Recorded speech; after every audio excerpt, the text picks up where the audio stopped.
I am definitely a performer at heart. I was a session drummer throughout my teens and into my 20s, late 20s, and I kind of miss it. I live in a very electronic music friendly city, and it's kind of a shame not to be taking advantage of that. And so I'm in the process of putting together an actual set to perform. I've been obsessed with finding the proper and suitable setup for me over the past few weeks, like obsessed. I've hit so many walls.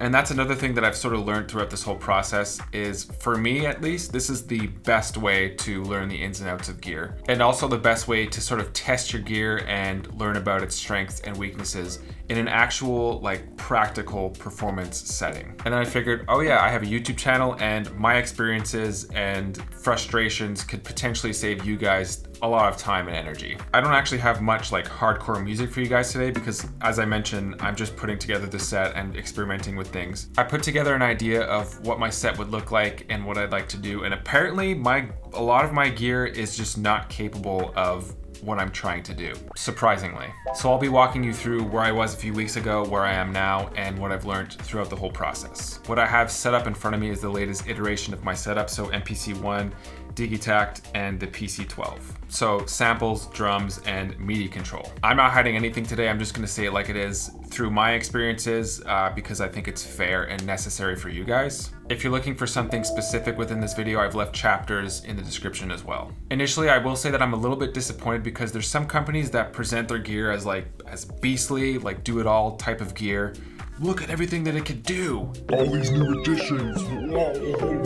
But when it comes down to it and you actually dig into your instrument, even if you're pushing something simple, like a simple feature that's been on the instrument for years, they just bug out on you. And that's something that I have a hard time wrapping my head around sometimes.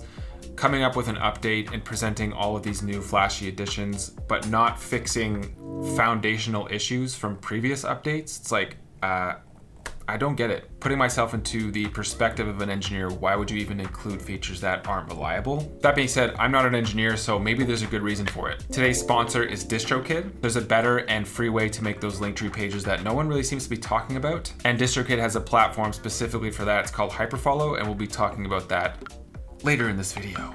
So obviously the setup and the concept is really important to lay out in a video like this. I will say that I saw Christian Loeffler a few weeks back, and I was just like, I'll take that setup.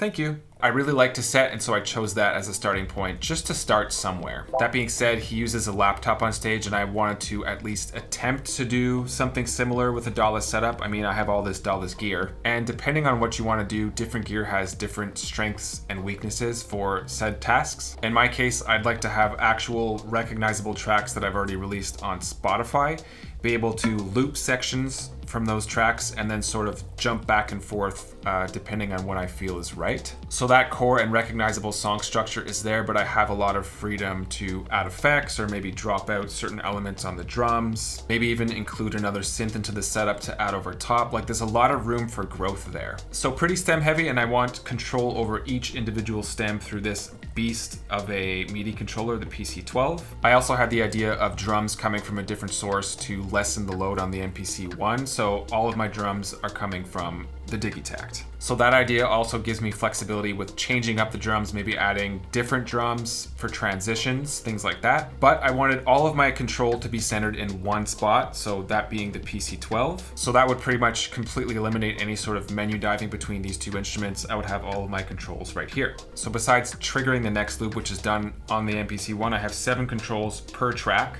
and these could be routed out to the DistroKid as well as the MPC-1. You can control both of them at the same time. So it does sound pretty efficient, right?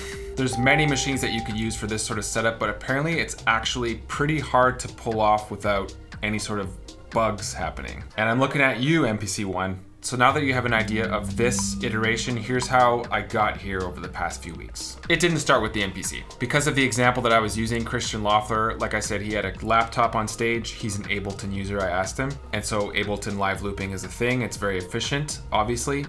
I'm a Logic user, and I tried to look into Logic live looping.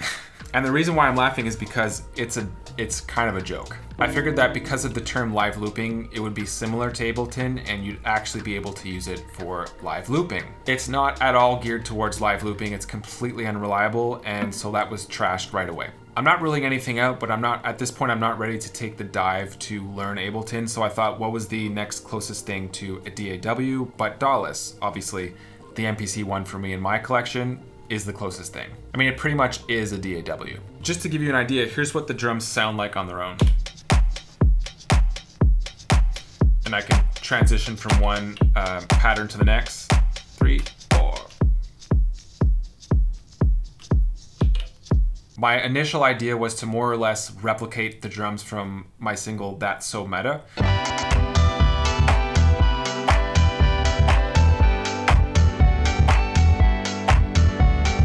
So I took the drums from that session and just dropped them into the Digitact.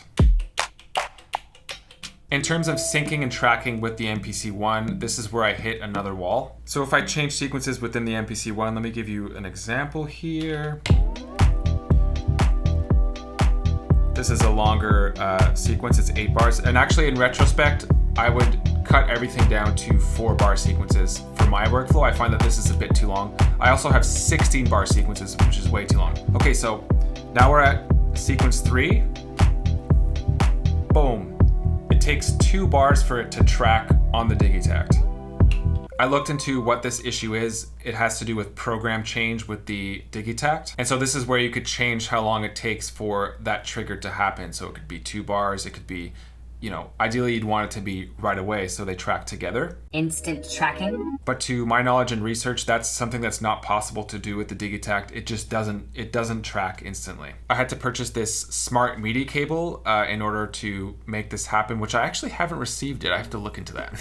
At this point, besides that wall, this was a really exciting part of the setup for me because the MPC One works so well as a master, as like the brain of the operation. It essentially is a DAW, so you have so much control from one sequence to the next. Let's say Meta 2 to Meta 3. I put this mother ducker, which is essentially sidechain compression. And like a desktop DAW, you could go into this plugin from one sequence to the next and change the amount of ducking you want to happen. So I love that. There's so much control. Perfect example of sidechain compression.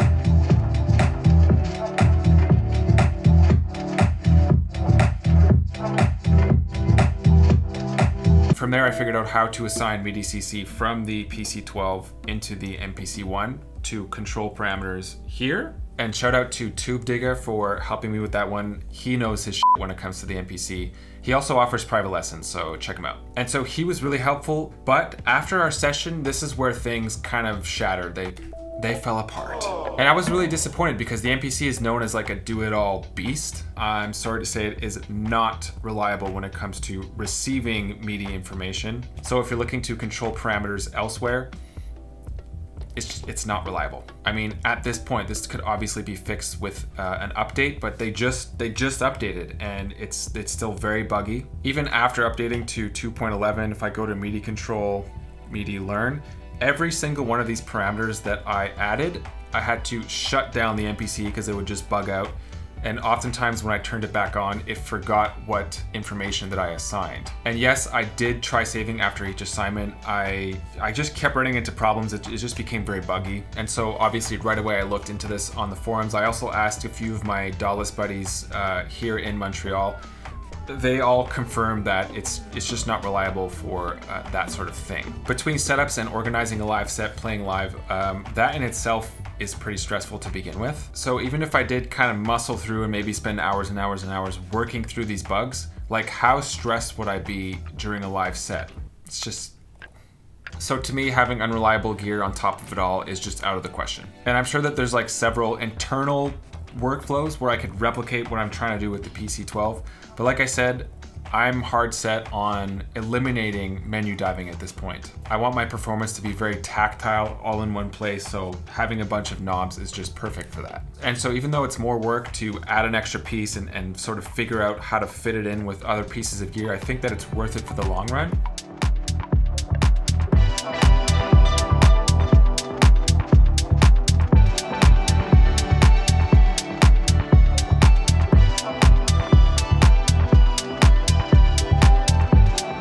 Alternatives and insights. So pretty much as soon as I realized this setup is just not gonna work for me, I immediately started looking for boxes that could do what I'm looking for them to do. Black box definitely came to mind because it has tons of storage space, is perfect for uploading stems, but I find that the effects are a little bit limited. The MC707 also came to mind. I actually own it, it's a beast, but it doesn't have enough sampling memory for what I'm trying to do. Honestly, Octatrack might be the next move. It seems perfect, has tons of memory, the effects are great, and I know that it's reliable. I might even just try experimenting with the Digitact in the PC12. That might be a good option too. I already own it. In terms of DAWLESS performance, I'm quickly realizing that no matter what you choose, there's gonna be walls, bugs, strengths, weaknesses. It just comes with the territory. I'm also realizing that those limits make DAWLESS what it is, and they spark creativity. I mean, it really depends on what you're trying to do, but in my case, it looks like I'm gonna have to just ditch the initial setup that I had in mind and make sacrifices. Or maybe just keep digging until I find something that does what I want it to do. Ableton Live, I might have to learn Ableton. I might have to dig into Ableton. Like, can I see myself with a laptop on stage? Is it too buggy? Should I just become a DJ? Now let's take a look at Hyperfollow. There's a better and free way to create those Linktree pages that no one seems to be talking about. DistroKid offers this, it's called Hyperfollow. It's kind of a curveball that they're doing this for free in addition to being a music distribution platform. You could put together a totally centralized link hub at no extra charge with some of the same features as paid tiers from other platforms. And before I show you mine, I'm one of DistroKid's most active creators, and so they gave me this special discount link for you guys to use if you're not already a DistroKid member. So go to hyperfollow.com and reserve your username. From there, you just fill in all your info. As a side note, other platforms charge specifically for ad tracking. This is something that Hyperfollow and DistroKid offer for free. And so here's what my final result looks like. Latest YouTube video is embedded right here. Latest single, social links, other important links I want to lead people to. On top of that, you could claim as many pages as you'd like at no extra charge. So this is just one of many reasons to go with DistroKid. They're really on top of the game. If you're not already a member, that discount link is in the description. And so that's been my journey so far. I certainly will be keeping track of other developments within this setup. I'd like to keep it DAWLESS, but I guess we'll see. If you guys have any gear questions or suggestions, please let me know. I'm really good at getting back to you guys in the comments, and I'd appreciate you guys reaching out. If you think that any of the gear in this video could work in your setup, I've left purchase affiliate links in the description of this video. If you end up using those links, I make a small commission or credit from that sale at no extra charge to you. So one of the best ways of supporting this channel for free. I mean, besides buying the synth. Just make sure you do your homework, and hopefully videos like this help you with that. Like, subscribe, comment, do all the things, share, tell your family, keep it synthy. Hope to see you soon.